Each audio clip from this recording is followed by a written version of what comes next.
Well, that emptied out the church. Thanksgiving as a meal that we eat in October is not an idea that is ever mentioned in the Bible. But the idea of taking deliberate time to be thankful certainly is. In fact, in multiple places throughout the scriptures, mostly because it's a reminder to be thankful, to bring out what is to be a hallmark of the Christian life, and that is to be a person where thanksgiving is something that we live. In Psalm 50, verse 23, we read, "The one who offers thanksgiving as a sacrifice glorifies me. To one who orders his ways rightly, I will show the salvation of God." The idea of ordering life properly, being linked to thanksgiving, is a powerful idea. Colossians chapter 3, in verses 15 and 16 says, "Let the peace of Christ rule in your hearts, to which indeed you were called in one body, and be thankful. Let the word of Christ dwell in you richly, teaching and admonishing one another in all wisdom, singing psalms and hymns and spiritual songs with thanksgiving in your hearts to God." Put Christ in his right place. Let the peace of Christ rule in your life. Let the word of Christ dwell in you richly. And both those ideas are tied to being a person of thanksgiving first, and then to be somebody who sings out publicly so that everyone can hear the words of thanksgiving. There is this critical idea that we find in scriptures, that thanksgiving is living with a proper understanding of our Savior and his work. It's living, maybe truly understanding the enormity of sin that infests our lives, that holds the entire world down. I live understanding the enormity of it, and yet I see God in his victory first and foremost. That despite opposition, despite struggle, the giftings and the victory of Jesus are more overwhelming. I live always understanding that God is greater than that person who made that snide comment to me. That God is greater than the things that hold me back. That God is greater than that sin I struggle with. That God is greater than that anxiety that I just can't seem to put behind me. That God is greater than that person who just has stopped talking to me and it drives me crazy. God is bigger than all of those things. That God's victory is greater than all of those things. Thanksgiving takes my eyes from the threat to the promise. Today, we come to an annual event on our calendar, and it is one that lines up with what God calls us to. It becomes a very characteristic for the Christian, a way for us to grow. We enjoy Thanksgiving. It's a great time to sit down and eat turkey and desserts with apples and pumpkins stuffed into pastry. I was reading that the first one who came up with that idea of putting apples and pumpkins in pastry was a true pioneer.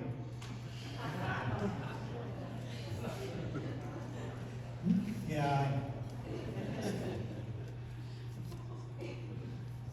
We're going to do a little bit of a project this morning in which we're going to put up on some of these sheets of paper that are around the auditorium some of the things that make us thankful, why we can be thankful despite everything in the world.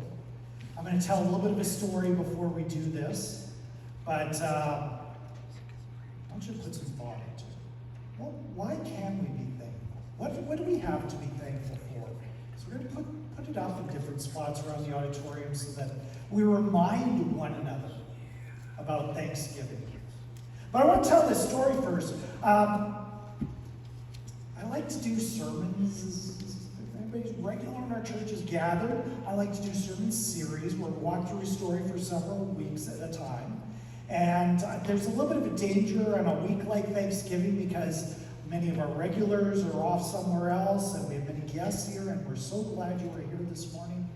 But we're going to continue with the story that we started looking at 2 weeks ago. It's a story of a gentleman in the Old Testament by the name of Nehemiah. Nehemiah was a very high-ranking official of the king of ancient Persia back in the 400s BC. The Jewish people at that point in time were split into two very different groups. The majority were with the Persians and the king that was there. And there's a minority that has gone back to Jerusalem and have tried to establish worship there. But things have not gone well. In fact, they're trying to establish a new society, but they're living amongst rubble and trouble. And a gentleman by the name of Ezra is sent by the king of Persia to go try to get things set right. And he does somewhat. But there's still struggles and opposition comes in, and some of the things that he has rebuilt are destroyed immediately. So Nehemiah hears the story of what's gone on, and he starts to just weep. And he's driven to prayer, and deep prayer, and fasting. He prays and fasts for months, until finally the king realizes something's up and asks him what's going on. Now that was a dangerous thing to do, because to say, well, there's a problem in your empire, O Majesty, it's kind of a way to say you made a mistake. You don't tell powerful kings that there's problems. You tell them, you're doing a great job. But Nehemiah, he knows his God. In fact, his God is an important part. He continually, over and over again, addresses God as my God. He knows his God, and so he has great courage. He tells the king, and the king sends him off and says, you can go and rebuild the city of Jerusalem. We're going to pick this story up where we left it off last time in chapter 2, verse 9. For the most part, I'm going to just tell the story, but I encourage you to follow along in the Bible. If you've got one with you, great. If you don't, there's several under the pews here. In Nehemiah chapter 2, and I know Nehemiah is a hard book to find. It's about midway through the Bible. But in Nehemiah chapter 2, verse 9, we pick up the story where Nehemiah then heads out with a whole bunch of officials and troops to protect him, and they leave the capital city of Susa and they head off towards Jerusalem. Now I'm going to make an important side note here.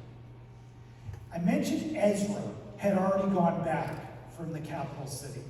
When Ezra headed out and went back to Jerusalem, the Bible makes a big deal that Ezra refused to take any of the king's protection with him. We get to Nehemiah. Nehemiah says, well, we don't actually have his words, but he takes along the protection. It's kind of interesting because sometimes we think that, God's called us to do something, we're probably right. Sometimes God calls somebody else to do things slightly different. Doesn't mean that they're in the wrong. Sometimes God is big enough to give us our individual commands, our individual way to do things. And so anyways, Nehemiah, with his troops and all that, they go marching off, they go for days, and they get close to Jerusalem, and they come close to the nearest big Persian outpost where the government is in power, and they get there, and they meet up with a couple of high officials of the Persian Empire were given their names in the book of Nehemiah: Sanballat the Hornite and Tobiah the Ammonite. There'll be a test afterwards to see if you remember their names. We'll come to them in a couple of minutes. They're going to become very important to the story. But for now, in Nehemiah's telling, they're annoyed. I mean, they're the most powerful officials. What do you mean another powerful official from the king is here? They're not happy. They want to be in charge. They don't want this guy coming into their power structure. Well, anyways, we just keep them in the mind for the moment. Nehemiah keeps going. He gets to Jerusalem.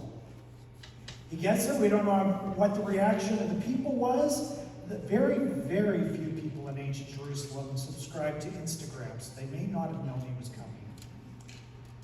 They get there. And they take a couple of days to recover.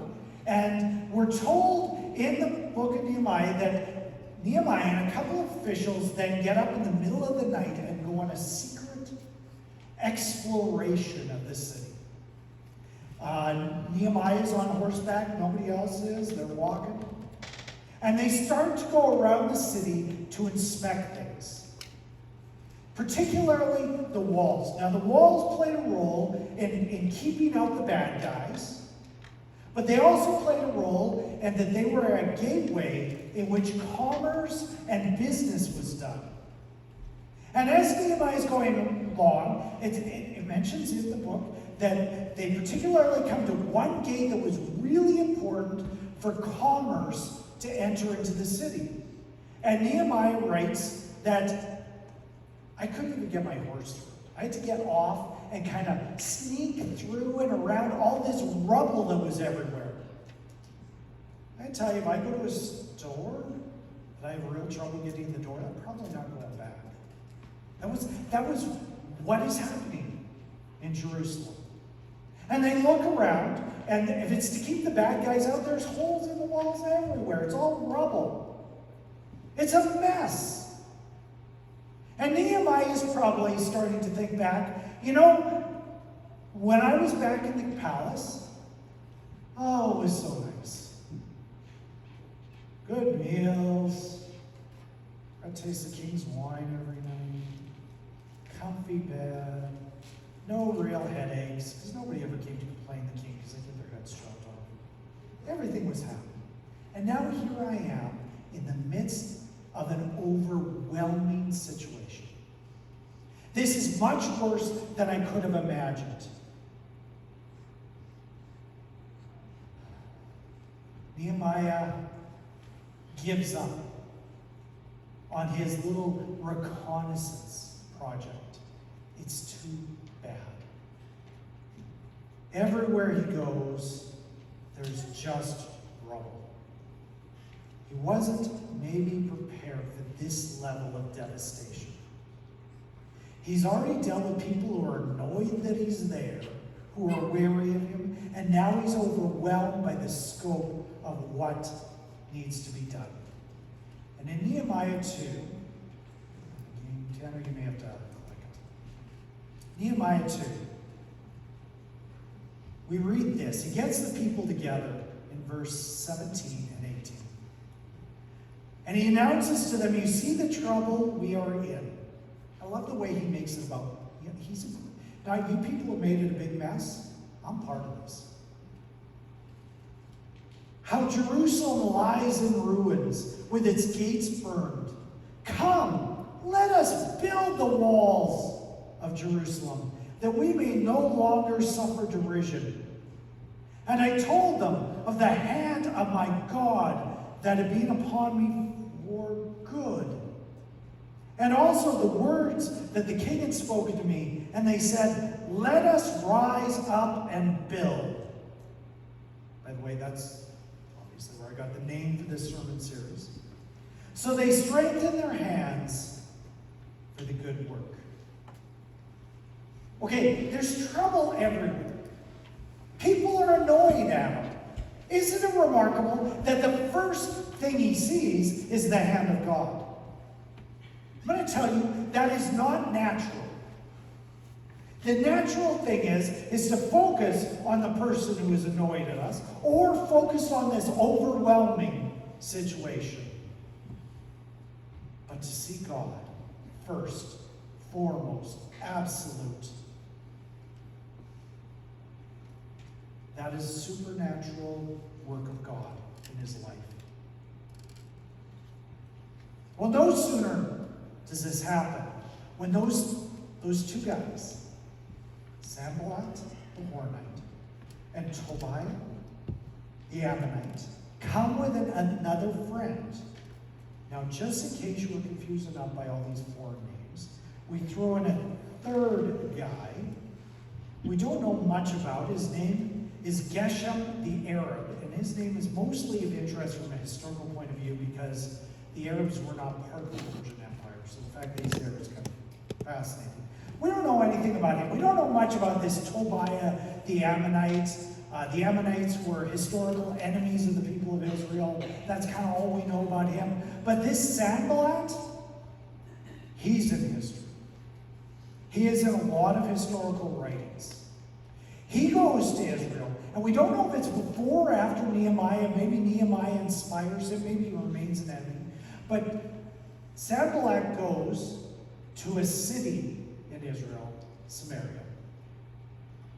People from there are called Samaritans. That name may ring a bell if you've ever read the New Testament. Is that a Good Samaritan? Jesus pointing out he's a Good Samaritan. Good Samaritans are usually the bad guys. Jesus goes through Samaria and he meets a woman by the well. And actually that story plays a lot of role in Sanballat, because Sanballat comes along and, okay, you want to worship in Jerusalem? That's not my capital. My capital is Samaria. I've been told to be in charge here. So he builds his own temple in Samaria. This is going to be a rival to Jerusalem. I want you to come worship here. I know God says worship there, but you know what? Come worship here because I'm in charge here.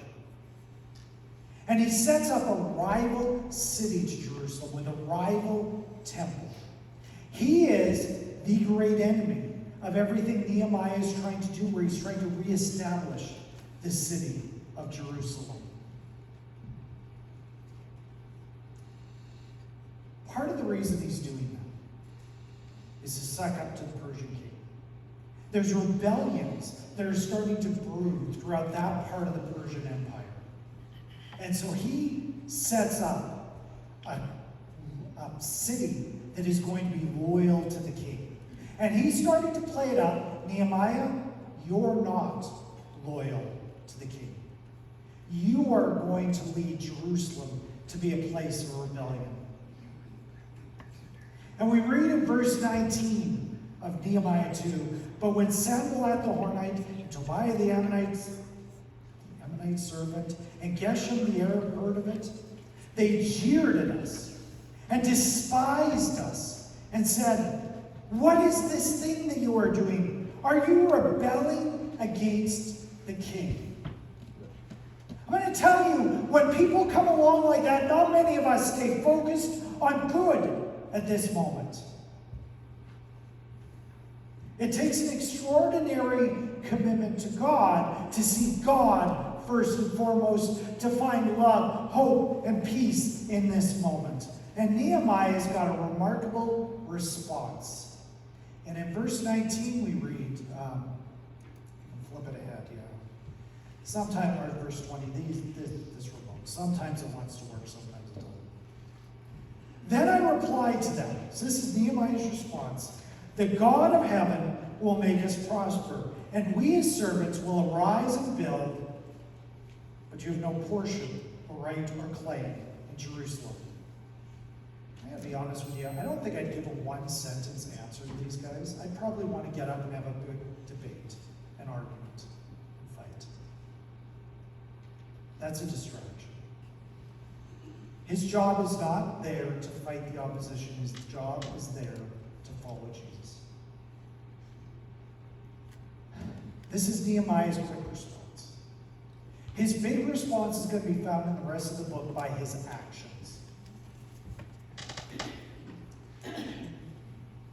God is his answer. He does not let the opposition become the focus.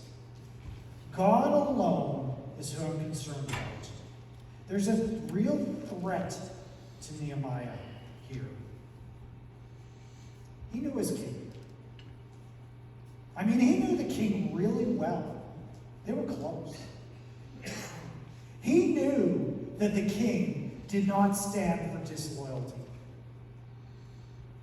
He knew that this argument that you're setting up a rival to Persia threatened his life. But he also knew his God. He feared his God more than he feared the king. He was more concerned with the relationship that he had with his God than he was worried about this political leader who was going to come and go. The threats against him were secondary to the glory and the victory and the power of God. At times, we look at the struggles, the anxieties, the hostilities, the struggle, all those things become primary. They become the thing that we focus on. Situations that seem overwhelming. People who come along that are a problem. It's hard to see past them at times. Those are the difficult moments of life. It is easy to let the opposition define us. It is easy to let the things that we struggle with tell our story. Why was that not true of Nehemiah? Was it because of the months he spent praying and fasting? Was it true because even prior to that, he knew his God and concentrated on knowing his God?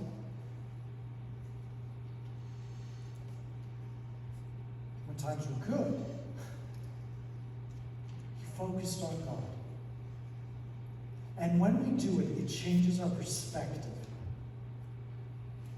He knew his God, and he put him in his proper place. And he understood this life-giving relationship that he had with God and how much it changes everything.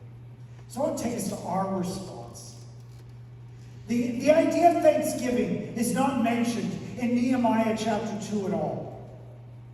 But I'm going to give you a little sneak peek of what's to come. Thanksgiving is critical to the rest of the book of Nehemiah.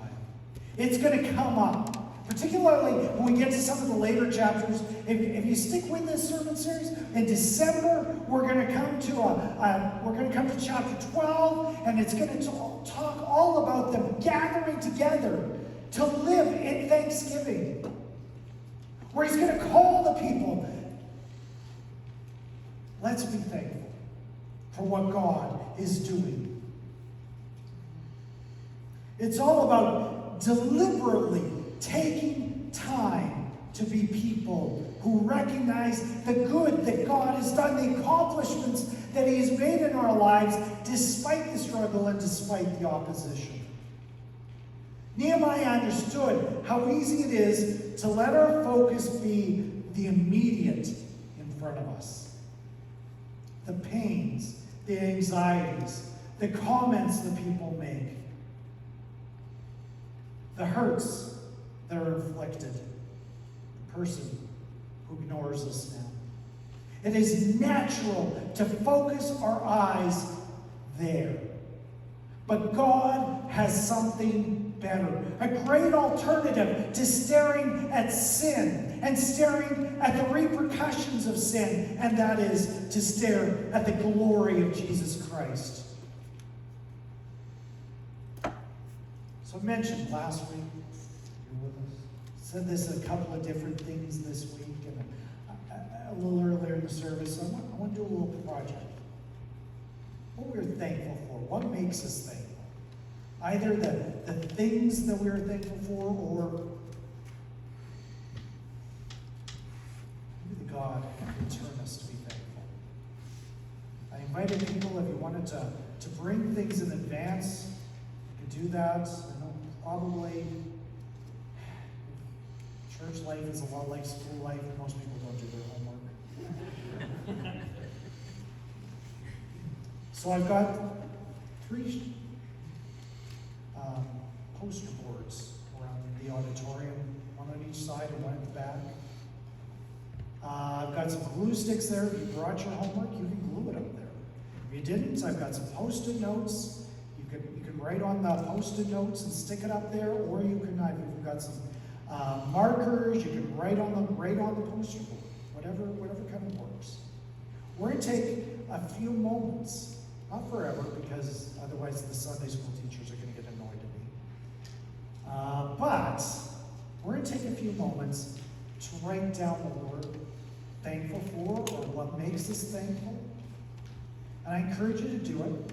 And if you don't have anything to say, I'm going to leave these up for a week. You can bring them back next week. Or if you're here during the week, you can put it up during the week. And as we're doing this, take time to read what everybody else is writing. Or at the end of the service.